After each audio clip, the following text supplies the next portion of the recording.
दोस्तों, RBI office attendant Hindi LPT वालों के लिए इस वीडियो में अपना 23वें नंबर का मॉक करेंगे। इससे पहले ही हम 22 मॉक टेस्ट सॉल्व कर चुके हैं। तो आपने अभी तक उन्हें अगर नहीं देखा है तो लिंक मैंने नीचे वीडियो के डिस्क्रिप्शन में डाल दिया है। उस प्लेलिस्ट पे जाके आप सभी देख लीजिएगा। तो चलिए इस वीडियो की शुरुआत करते हैं बिना किसी देरी के। तो मैं आपके लिए कुछ हिंदी डिक्टेशन वर्ड्स लाया हूँ। मैं उसे आपको कहूँगा तो उसका आपको हिंदी में स्पेलिंग तो लिखना ही है और साथ ही उसका इंग्लिश में भी ट्रांसलेशन लिखना है। तो चलिए शुरू करते हैं। तो अब मैं आपको 5-5 शब्द कहूँगा, तो उसे आपको अपनी कॉपी में तो लिखना ही है और साथ में उसका इंग्लिश में ट्रांसलेशन भी लिखना है। तो चलिए शुरू करते हैं। तो आपका पहला शब्द है अवैतनिक। अवैतनिक। आपका दूसरा शब्द है अवैध। अवैध। आपका अगला शब्द है मुख्यालय। मुख्यालय। आपका अगला शब्द है दमकल। दमकल। और आपका अगला शब्द है न्यायपीठ। न्यायपीठ। अब चलिए देखते हैं इन शब्दों को कैसे लिखा जाएगा और इसका इंग्लिश में ट्रांसलेशन कैसे बनेगा। तो मैंने आपको पहला शब्द कहा था अवैतनिक।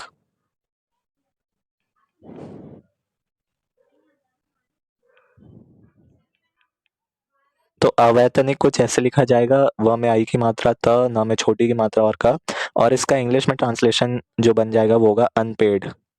अनपेड यानी बकाया। तो अवैतनिक का ये इंग्लिश में मीनिंग बन जाएगा। तो चलिए अगले शब्द को देखते हैं। अगला शब्द था अवैध।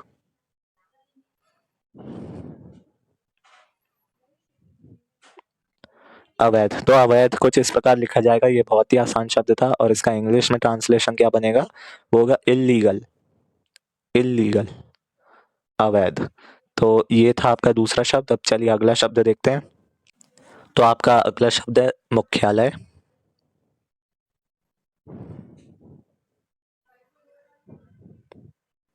तो मुख्यालय कुछ इस प्रकार लिखा जाएगा, म में छोटा की मात्रा आएगी और आधा ख या य में आगे मात्रा और ल और य, और इसका इंग्लिश में जो ट्रांसलेशन बनेगा वो होगा हेडक्वार्टर्स। हेडक्वार्टर्स। तो ये इसका इंग्लिश में ट्रांसलेशन बन जाएगा मुख्यालय का। अब चलिए अगला शब्द देखते हैं। तो अगला शब्द है हमारे पास दमकल। दमकल।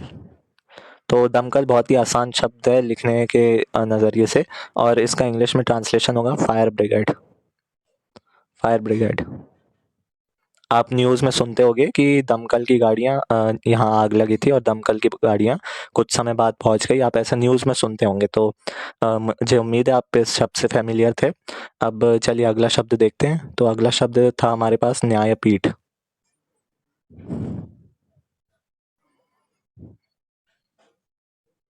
तो न्यायपीठ कुछ इस प्रकार लिखा जाएगा और इसका इंग्लिश में ट्रांसलेशन बनेगा ज्यूरी। ज्यूरी। तो ये था आपका 5वां शब्द। अब चलिए मैं आपको अगले 5 शब्द कहता हूँ। तो आपका अगला शब्द है कूटनीति। कूटनीति। आपका अगला शब्द है अधिकर्ता। अधिकर्ता। आपका अगला शब्द है राजदूत। राजदूत। आपका अगला शब्द है विधेयक। विधेयक। और आपका अगला शब्द है संपदा। संपदा। तो चलिए आइए देखते हैं इन शब्दों को कैसे लिखा जाएगा। तो मैंने आपको पहला शब्द कहा था कूटनीति।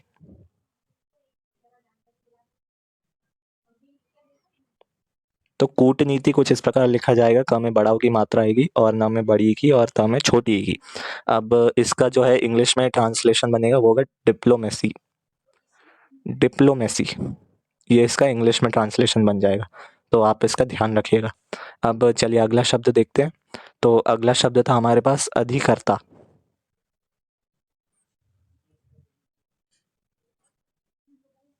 तो अधिकर्ता कुछ इस प्रकार लिखा जाएगा और इसका इंग्लिश में ट्रांसलेशन बनेगा जुरिस्डिक्शन।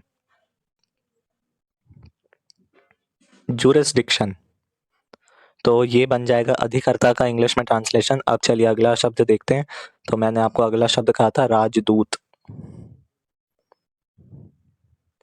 राजदूत, तो राजदूत कुछ इस प्रकार लिखा जाएगा, द में बड़ा ऊ की मात्रा आएगी, इसका आप ध्यान रखिएगा। और इसका इंग्लिश में ट्रांसलेशन जो है वो बन जाएगा अम्बेसडर।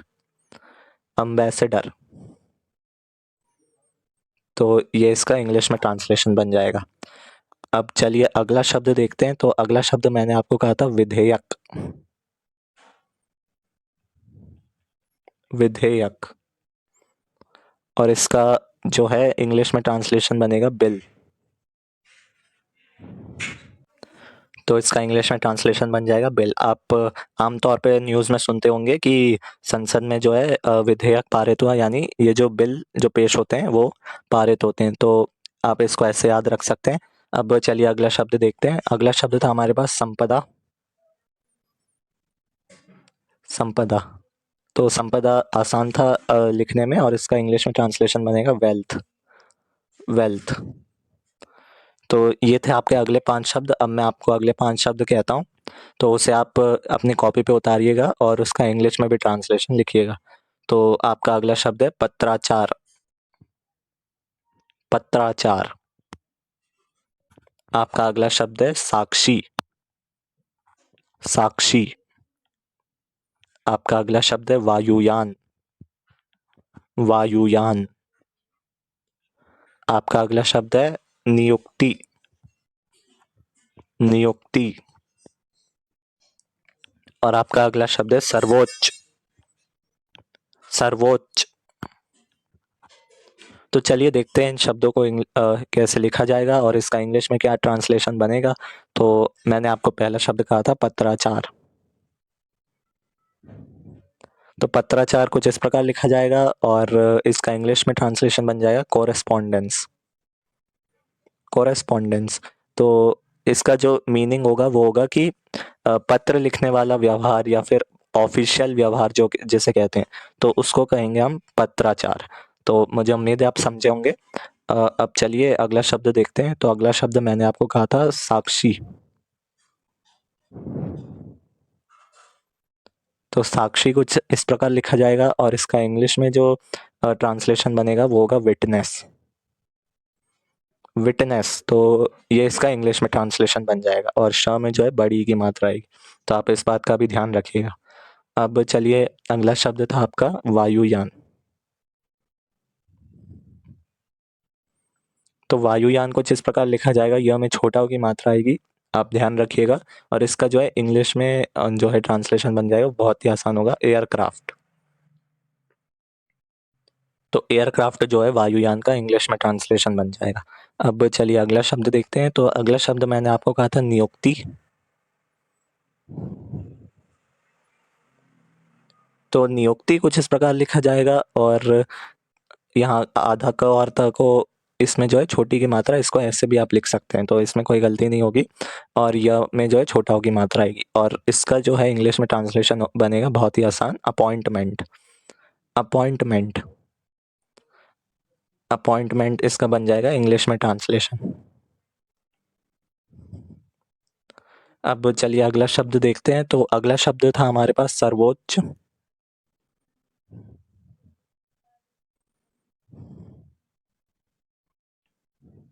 तो सर्वोच्च कुछ इस प्रकार लिखा जाएगा, ये र का रेख है और ये आधा च है, तो आप इसको कंफ्यूज मत करिएगा।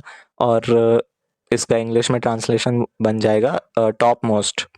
टॉप मोस्ट या फिर सुप्रीम भी कह सकते हैं। सर्वोच्च न्यायालय को हम सुप्रीम कोर्ट कहते हैं, तो सुप्रीम भी कह सकते हैं।